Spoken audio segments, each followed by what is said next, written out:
Incroyable mais vrai, mais nous sommes encore plus de 70 à lire Yip et Janneke. C'est merveilleux, même pendant les congés, hein, vous êtes là. C'est magnifique, magnifique. Moi, j'ai ma tasse de café. Vous le savez, je vais lire l'histoire. Elle est très, très courte. Et alors, avant de lire l'histoire, je dois aussi expliquer quelque chose. Parce que le titre, c'est Ruspenwangen.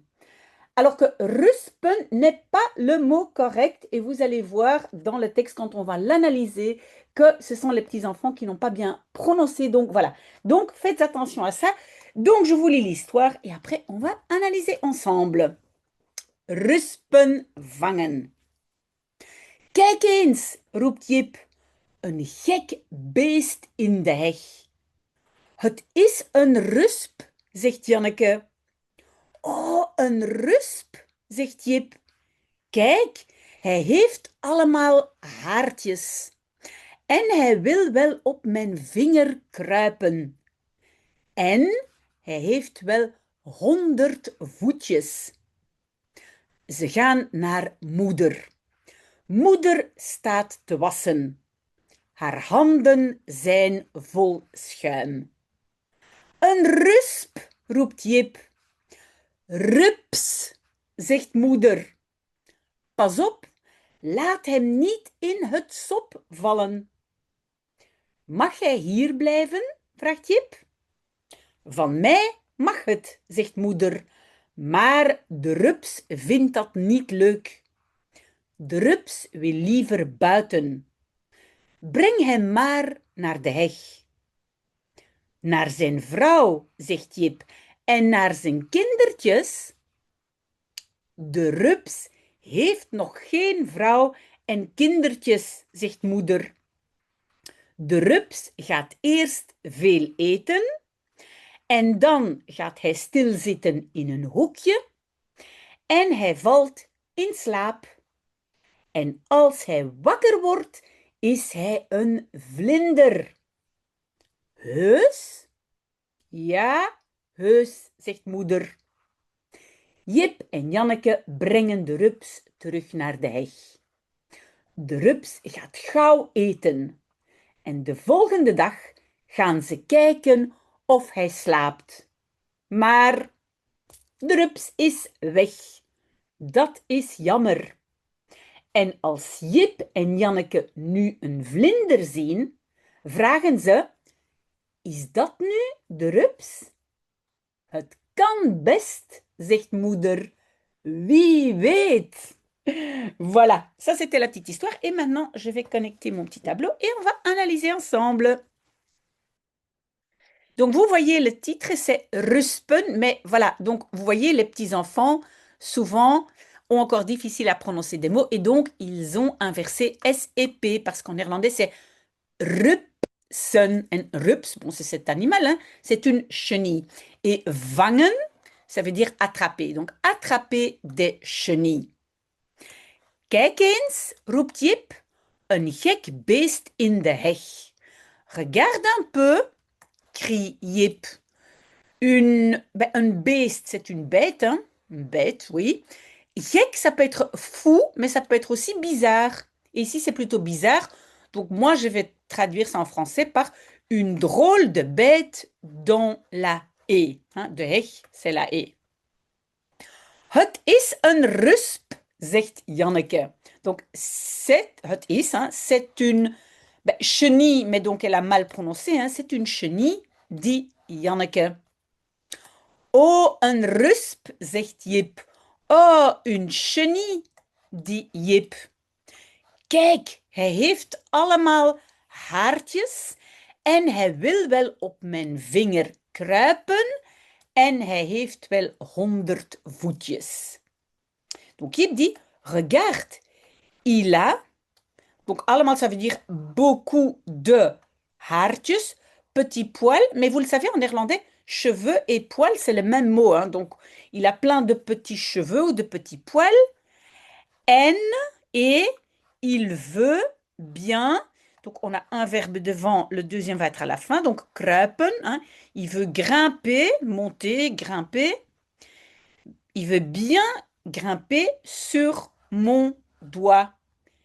Et il a bien sans petits pieds. Hein. Voûte, c'est pieds et le yus qu'on rajoute, c'est donc petit et le S, c'est pluriel. OK? J'espère que c'est clair. Je vais scroller un tout petit peu. Donc, ze gaan naar moeder. Ils vont vers maman. Ben, donc, vous savez, en néerlandais, le naar est toujours une direction. Hein. Donc, ils vont, pardon, chez leur maman, chez ou en néerlandais vers maman. Moeder staat te wassen. Maman est debout en train de laver. Et pour ceux qui ne le savent pas, on peut utiliser les verbes de position, hein, zitten, hangen, liggen, staan, etc. pour dire en train de. Donc, maman est en train de laver. Haar handen zijn vol schuim. Ses mains sont pleines de mousse. Hein, schuim, c'est mousse. Een rusp, roept Jip. Une chenille, crie Jip. Et alors, c'est la maman qui le dit correctement. Donc, regardez ici. Rups, zegt moeder. Hein? Donc, chenille, dit maman. Pas op, laat hem niet in het sop vallen.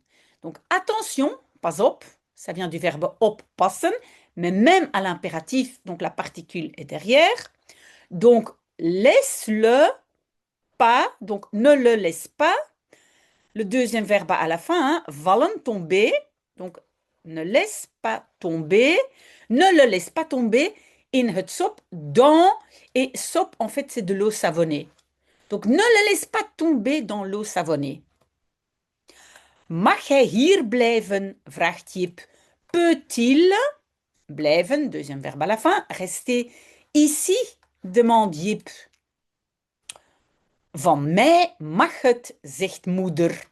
Donc, van mij, oui, normalement, on doit traduire par de moi, mais je vais traduire par de ma part, hein, van mij, de ma part, mag het, ça peut. Ça peut, en français, c'est un peu bizarre, mais en néerlandais, c'est pour dire oui, tu peux. Hein, het mag. Cela peut se faire. Donc, de ma part, tu peux, dit maman. Maar de rups vindt dat niet leuk. Mais la chenille trouve cela pas chouette. Et le date ici, c'est pas le date avec une inversion, hein, c'est juste cela. Hein. C'est pas l'introduction d'une P2. Et vous avez vu aussi avec maar, on ne fait pas d'inversion. Hein. On fait le sujet de rups et puis le verbe vindt. D'accord? De rups wil liever buiten. Donc la chenille veut de préférence dehors. Une autre règle que j'ai déjà expliquée souvent, quand on a un verbe de modalité, hein, willen, moeten, etc. Hein, ici, on a willen. On ne doit pas forcément mentionner le deuxième verbe, donc l'infinitif. Donc, qu'est-ce qu'on aurait mis ici? Je pense être, hein, de rups wil liever buiten. Voilà, on aurait pu mettre l'infinitif zijn, mais on n'est pas obligé avec les verbes de modalité. Breng hem maar naar de heg. Donc, breng hem, emmène-le ou apporte, brengen, ça peut être apporter, emmener, le, donc emmène-le, naar de heg, vers la haie. Alors le maar, ça on sait aussi, on rajoute maar pour que l'impératif, hein, breng, ne soit pas trop dur. Hein. Donc souvent, un impératif est accompagné du mot maar pour que ce soit un peu plus gentil. Hein. Donc, emmène-le simplement vers la haie. Hein. Donc, la maman veut que les enfants mettent la chenille dans la haie. Naar zijn vrouw, zegt Jip, vers sa femme, dit Jip. En naar zijn kindertjes et vers ses petits-enfants. Donc, c'est Jip qui dit, hein, la chenille veut aller chez sa femme et chez ses petits-enfants. Mais donc, n'oubliez pas, quand c'est une direction en néerlandais, c'est naar et pas bij. On aurait pu mettre bij, donc, pourtant. Mais ici, donc, on a dit naar. OK, je scrolle encore un petit peu. Oui, donc encore un tout petit morceau sur cette page. De rups heeft nog geen vrouw en kindertjes, zegt moeder. Donc, la chenille a pas encore, donc n'a pas encore de femme ni de petits-enfants, dit maman. De rups gaat eerst veel eten. Donc, la chenille va d'abord manger beaucoup. Oui, un verbe devant gaat et un verbe derrière eten. En dan gaat hij stil zitten in een hoekje. Et puis, on a une inversion ici à cause de dan, hein? Pas à cause de n, à cause de dan. Et puis, il va zitten, s'asseoir tranquillement dans un petit coin. En hij valt et il tombe. Mais maintenant, je scrolle vers l'autre page. Ah oui, donc en hij valt in slaap. Hein. In slaap, vallen en néerlandais, ben, c'est tomber en sommeil, mais en français, on va dire s'endormir. Donc la chenille s'endort. En als hij wakker wordt, is hij een vlinder. Et quand il se réveille, hein, en néerlandais se réveiller, c'est devenir réveillé. Donc quand il se réveille, il est un papillon. Heus. Oui, heus, c'est plutôt aux Pays-Bas. Je pense qu'en Flandre, on va plutôt dire echt, hein, pour dire vraiment, echt. Ja, heus, zegt moeder. Oui, vraiment. Donc la maman, elle aurait pu dire ja, echt, zegt moeder. Oui, vraiment, dit maman. Jip en Janneke brengen de rups terug naar de heg. Donc Jip et Janneke emmènent.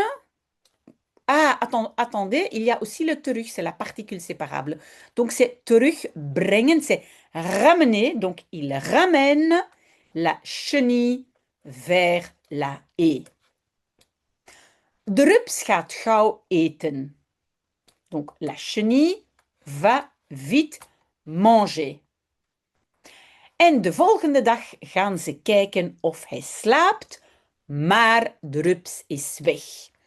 Et le jour suivant, donc le lendemain, mais en néerlandais on dit le jour suivant, ils vont regarder, vous avez vu l'inversion ici, hein, gaan ze, parce qu'on a de volgende dag. Hein, et donc inversion. Donc le lendemain, ils vont regarder si il, en néerlandais chenille, c'est il, en français c'est elle, si elle dort. Mais la chenille est partie. Dat is jammer. Ça, c'est dommage. En als Jip en Janneke nu een vlinder zien, vragen ze, is dat nu de rups? Et quand Jip et Janneke... Ah, on a ici un rejet à cause de als. Hein. Als, c'est une P2, n'est-ce pas? Et donc un rejet, le verbe est à la fin. Donc, quand Jip et Janneke voient maintenant un papillon, vragen ze, ils demandent, vous avez vu l'inversion, hein? Parce qu'il y a tout ça devant. Donc, ils demandent, est-ce là maintenant la chenille? Donc, est-ce la chenille? Quand ils voient un papillon. Het kan best zijn, zegt moeder. Ça peut bien être, dit maman.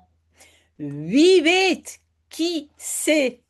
Voilà, c'était une toute petite histoire, mais merci quand même d'avoir été là avec moi. On continue même pendant les congés. Donc, je suis très, très contente que vous soyez là, même donc le mois de juillet, le mois d'août, vous êtes restés, c'est formidable. Et peut-être vous restez aussi pour l'article, peut-être à tout de suite. Au revoir.